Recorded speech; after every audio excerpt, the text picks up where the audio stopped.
Hi everyone and welcome to motor planet. अगर premium hatchback के price में आपको एक बड़ा सा बूट मिल जाए तो कैसा रहेगा। इसके अलावा अगर आपको इसी प्राइस पॉइंट में थोड़ा और ज्यादा लेग रूम मिले तो अच्छा, फॉरगेट अबाउट दीज पॉइंट्स। अगर आपको प्रीमियम हैचबैक के प्राइस में एक बड़ी और लंबी दिखने वाली कार मिल जाए तो आपके तो मतलब मजे ही आ जाएंगे, राइट। आपके इन्हीं बिग कार ऑब्सेशन को इंडियन ऑटोमोबाइल मेकर्स अच्छे से पहचानते हैं, इसीलिए वो आपसे पैसा बनाने के लिए एक प्रीमियम हैचबैक की ही लेंथ की सेडान बना के बेचते हैं। इससे होता तो वैसे कुछ भी नहीं है, बट आपकी बड़ी से दिखने वाली कार की ऑब्सेशन जो है वो पूरी हो जाती है। और क्योंकि एक प्रीमियम हैचबैक की लेंथ यानी 4 मीटर के अंडर ही होती है, इसलिए हम इसे कॉम्पैक्ट सेडान कहते हैं। तो आज हम इस कॉम्पैक्ट सेडान सेगमेंट की दो ऐसी कार्स का फेस ऑफ करेंगे जिसमें लोगों को काफी ज्यादा कंफ्यूजन होती है। जिसमें एक तरफ है मारुति सुजुकी डिजायर, जो हमेशा से ही सेल्स फिगर में बाकी कॉम्पैक्ट सेडान से आगे रही है, बट जहां बात आ जाती है सेफ्टी स्टैंडर्ड्स की तो आपको क्या इस कार पे पैसे इन्वेस्ट करने चाहिए या नहीं। एंड दूसरी तरफ है होंडा अमेज, जो डिजायर से ज्यादा पावरफुल पेट्रोल इंजन होने के बाद भी आपको फन टू ड्राइव एलिमेंट नहीं दे पाती। ऐसे ही अनबायस्ड फेस ऑफ आपको आज की इस वीडियो में देखने को मिलेगा। तो अगर आप भी कंफ्यूज्ड है इन दोनों कार्स में तो इस वीडियो को एंड तक देखना, क्योंकि एंड तक आप लोग डिसाइड कर लेंगे कि आपको इनमें से कौन सी कार लेनी है।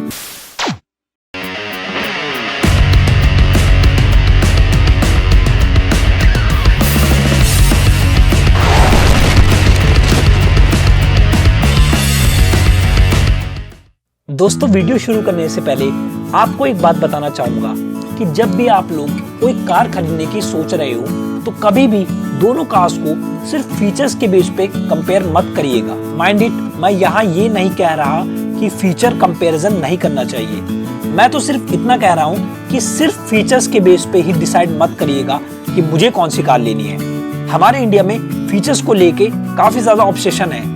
इवन जो आप कार रिव्यूज भी देखते हो वो भी हमेशा टॉप ट्रिम लेवल या टॉप वेरिएंट का ही रिव्यू करते हैं और कभी कभी सिर्फ फीचर्स के बेस पे ही वर्डिक्ट दे देते हैं। आई मीन, कोई कैसे टॉप वेरिएंट से ये डिसाइड कर सकता है कि ये कार बेटर है या ये कार बुरी है।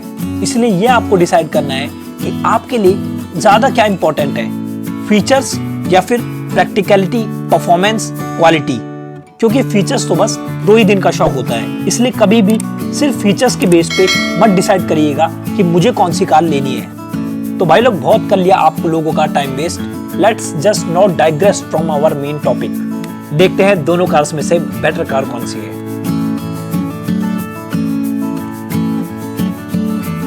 हमेशा की तरह लुक्स की बात मैं आप लोगों पर छोड़ता हूं, क्योंकि लुक्स सब्जेक्टिव है और हर इंडिविजुअल की अपनी मर्जी है। Let's move towards their dimensions.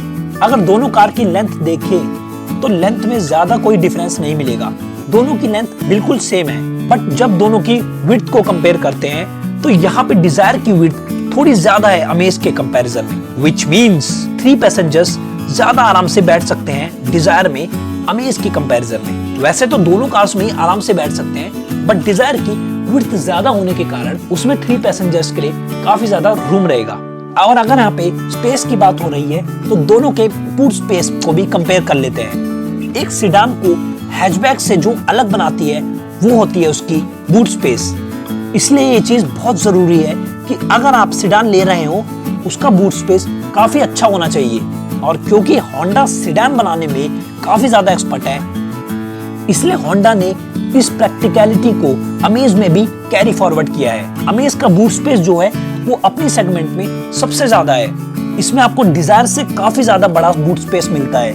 You get 420 litres of massive boot space in Honda amaze, जबकि डिजायर में आपको 378 लीटर्स का ही बूट स्पेस मिलता है, जो कि डेफिनेटली अमेज के लिए एक एडवांटेज रहेगा।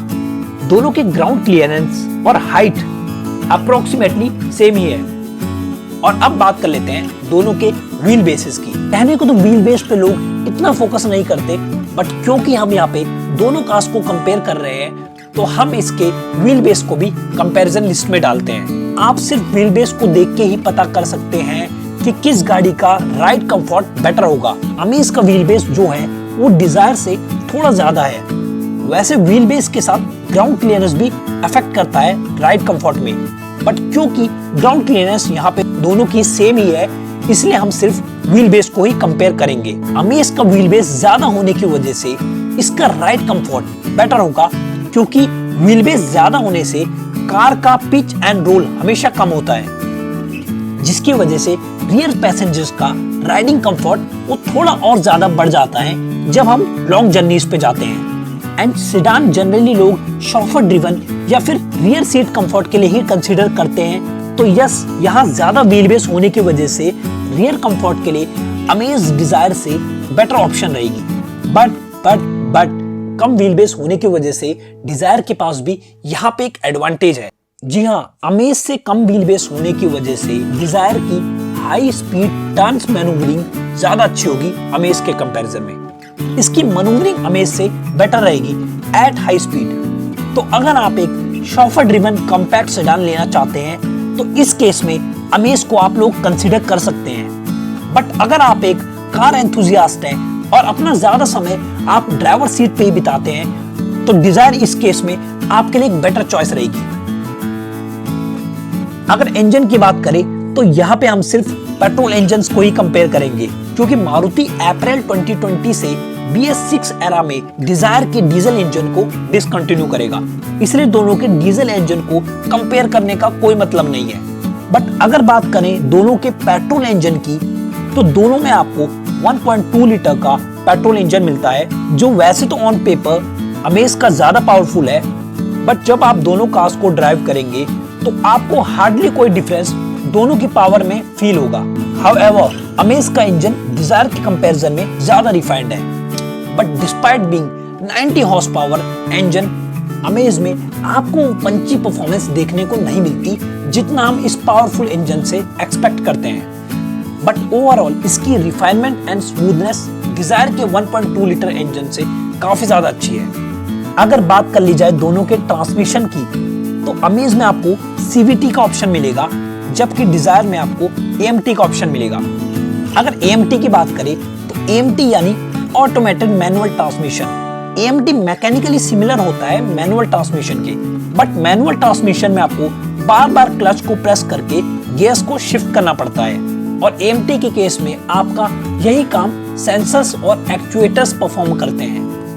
एंड क्योंकि एक मैनुअल ट्रांसमिशन की ही तरह वर्क करता है, इसलिए इसकी मेंटेनेंस और कॉस्ट ज्यादा नहीं होती अगर हम इसे CVT से कंपेयर करें तो। CVT on the other hand continuously variable transmission होता है, जो कि AMT से काफी अलग है। ये वर्क करता है 2 पुलिस की हेल्प से। इसमें दोनों पुलिस के डायमीटर को कम या ज्यादा करके गियर रेशियोज चेंज किए जाते हैं। आसान भाषा में ये ट्रांसमिशन बिल्कुल स्क्रैच से बनाया हुआ ट्रांसमिशन होता है। इसका मैनुअल ट्रांसमिशन से कोई लेना देना नहीं है, इसलिए इसकी कॉस्ट एंड मेंटेनेंस भी काफी ज्यादा होती है दूसरे ट्रांसमिशंस के कंपैरिजन में। अगर इसकी एडवांटेज की बात करें तो इसमें फ्यूल एफिशिएंसी आपको AMT से बेटर मिलेगी, यानी अमेज CVT की माइलेज अमेज के ही मैनुअल वेरिएंट से ज्यादा होने वाली है। एंड CVT की स्मूथनेस AMT से भी काफी ज्यादा अच्छी होती है, यानी कि स्मूथनेस के मामले में अमेज का CVT डिजायर की AMT से बेटर ऑप्शन रहेगा। बट इसकी जो डिसएडवांटेज है वो है इसका इनिशियल लैग या फिर डिले। जैसे ही आप एक्सेलरेटर प्रेस करेंगे तो अमेज CVT में आपको स्टार्टिंग में थोड़ा डिले या फिर लैग फील होगा, जो कि आपको डिजायर की AMT वेरिएंट में नहीं फील होगा। इसलिए अगर आप चाहते हैं सिटी में ड्राइव करना और चाहते हैं आपको गियर शिफ्टिंग में ज्यादा मेहनत ना करनी पड़े, शिफ्टिंग स्मूथ हो, तो उसके लिए आप अमेज का CVT वेरिएंट ऑप्ट कर सकते हैं। बट अगर आप हैं एक कीन ड्राइवर और आप पावर के साथ कॉम्प्रोमाइज नहीं करना चाहते तो डिजायर का AMT वेरिएंट आपके लिए एक बेटर ऑप्शन रहेगा। हाँ जी, सेफ्टी में ये टॉपिक थोड़ा कंट्रोवर्शियल हो सकता है। अगर सेफ्टी फीचर्स की बात करें तो दोनों ही कार्स में आपको 2 airbags, seat belt warning alarms, ABS and EBD मिलेगा across all trim levels.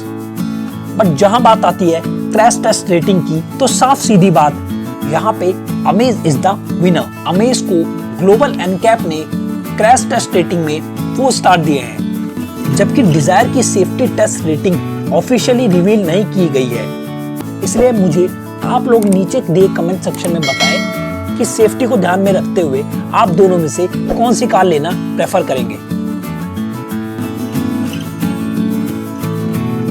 Feature list की बात करें तो फीचर लिस्ट में दोनों car almost same feature provide करती है, बट एक फीचर जो डिजायर को अमेज से ज्यादा एडवांटेज देता है वो है इसका रियर एसी वेंट का ऑप्शन, जो कि करंटली अमेज में अवेलेबल नहीं है। बट इट डजंट मीन कि अमेज का एसी पावरफुल नहीं है। इसके साथ अमेज में आपको मिलेगी 3 इयर्स एंड अनलिमिटेड किलोमीटर्स की स्टैंडर्ड वारंटी, जबकि डिजायर में आपको मिलेगी 2 इयर्स और 40,000 किलोमीटर्स की स्टैंडर्ड वारंटी। तो अगर आप चाहते हैं एक ऐसी कार लेना जिसमें rear seat comfort, better safety, better cabin experience with linear power delivery, तो आपको होंडा अमेज को परचेज करना चाहिए। बट अगर आप एक शौकीन ड्राइवर और आराम के साथ साथ आप नहीं करना चाहते पावर से कॉम्प्रोमाइज, तो आपको कंसीडर करनी चाहिए सुजुकी डिजायर। इसलिए ये काम मैं आप लोगों पे छोड़ता हूँ कि आपको कौन सी कार लेनी है। तो नीचे दिए कमेंट सेक्शन में आप बताइए कि आप इनमें से कौन सी कार लेना प्रेफर करेंगे।